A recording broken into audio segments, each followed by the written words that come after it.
1976 fue decisivo para la historia argentina porque ese año se instaló la última dictadura militar que hubo en nuestro país, que impuso un régimen de terrorismo de Estado durante casi 8 años. Antes de la dictadura había una gran crisis económica y política, con altos niveles de violencia, que obligaron al gobierno de Isabel Perón a convocar a las elecciones que estaban pensadas para 1977 antes, a octubre del 76. Sin embargo, las Fuerzas Armadas se adelantaron y unos meses antes realizaron un golpe de Estado. Golpe que tuvo el aval de distintos sectores, en particular de fuertes grupos empresarios y de la jerarquía de la Iglesia Católica, que pensaban que había que reinstalar un orden. ¿Qué implicaba ese orden? Terminar con la lucha armada, aunque en realidad para el 76 las organizaciones guerrilleras ya habían sido vencidas militarmente, pero también terminar con todo tipo de protesta social y de agitación política. El golpe se produjo el 24 de marzo del 76 y las Fuerzas Armadas tomaron el poder con una junta militar que integraban las 3 armas: Ejército, Marina y Aviación. La primera estuvo compuesta por Jorge Rafael Videla, Eduardo Macera y Orlando Agosti. Las primeras medidas que tomaron fueron el estado de sitio que se impuso en el país, disponer que cualquier lugar de trabajo y producción fuera considerado un objetivo militar, suspender las actividades de los partidos políticos, intervenir los sindicatos, remover al Poder Ejecutivo y al Poder Legislativo y también imponer la pena de muerte para cualquiera que realizara un delito contra el orden público. Esa misma noche, tropas militares ocuparon distintas fábricas en todo el país y hubo cientos de secuestros y detenciones de activistas sindicales y políticos. A la vez, se suspendió el derecho a huelga y las negociaciones colectivas de trabajo.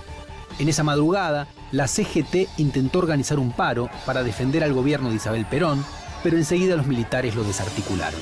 Así se inició el gobierno más autoritario de la historia argentina. Los niveles de censura en ámbitos sociales y culturales llegaron a lugares insospechados. Para las Fuerzas Armadas, todo aquel que no se alineara con sus posiciones podía ser considerado subversivo y un subversivo debía ser disciplinado. Para ese disciplinamiento se instaló un sistema de terror controlado por el Estado que iba a llevar a Argentina al capítulo más oscuro y más sangriento de toda su historia. Se recomienda a todos los habitantes el estricto acatamiento a las disposiciones y directivas que emanen de autoridad militar, de seguridad o policial. Firmado Jorge Rafael Videla. Cuando los militares asumieron el gobierno, hicieron lo que otras intervenciones habían hecho. Pero al poco tiempo se empezó a diferenciar de las anteriores intervenciones porque constituyó un salto cualitativo en el modo en el que hizo un uso sistemático e ilegal de la violencia.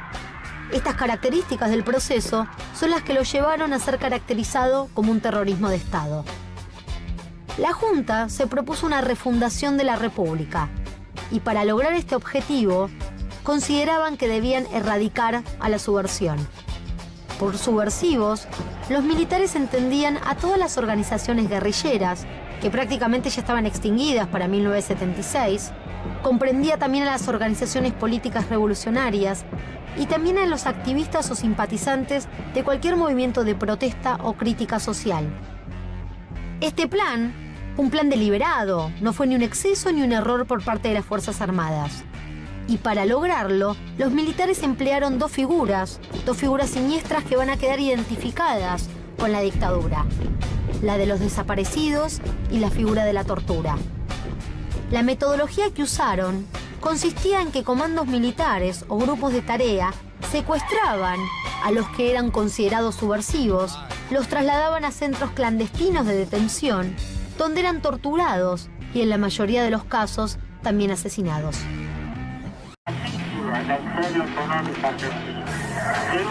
En 1976, en los primeros meses de gobierno de la dictadura, se produjo una caída de cerca del 40% en el nivel de los salarios. Los trabajadores perdieron no solo el derecho a organizarse, sino también los niveles de participación en el ingreso nacional que habían logrado después de un proceso sostenido de movilización y de lucha durante los años anteriores. La reforma financiera del 77 y el proceso de apertura comercial profundizado en el 79 introdujeron cambios en los precios relativos de la economía que causaron un proceso muy acelerado de desindustrialización. Esto estuvo acompañado de un auge de la valorización financiera y de un alza del endeudamiento externo. Como resultado, el año 76 marcó un punto de inflexión muy importante en la economía argentina. En este año se pusieron en marcha una serie de transformaciones estructurales que tuvieron impactos no solo durante el periodo dictatorial, sino también durante los años 80 y durante los años 90, momento en que estos cambios se profundizaron con la segunda ola de reformas neoliberales.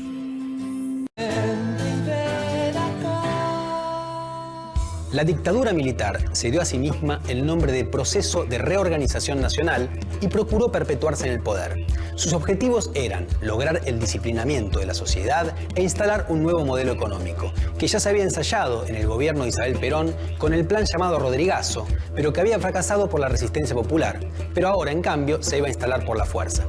Ese nuevo sistema económico implicaba dejar atrás el modelo industrialista de país para uno basado en la exportación de productos agrícola-ganaderos, la importación de productos manufacturados y una mayor importancia para el sistema financiero. Esto iba a causar un deterioro de las condiciones de vida de los trabajadores, un mayor desempleo y una mayor desigualdad en la sociedad. Para instalar el terrorismo de Estado, la dictadura construyó más de 500 centros clandestinos de detención, en las cuales distintas personas que fueron secuestradas ilegalmente sufrieron distintos tipos de represión. Hubo muchos crímenes de lesa humanidad cometidos sobre miles de personas, como desaparición forzada, tortura, asesinatos y el robo y apropiación de bebés. Por todo esto, 1976 fue un año decisivo, porque de la manera más brutal posible abrió una nueva etapa en la historia argentina.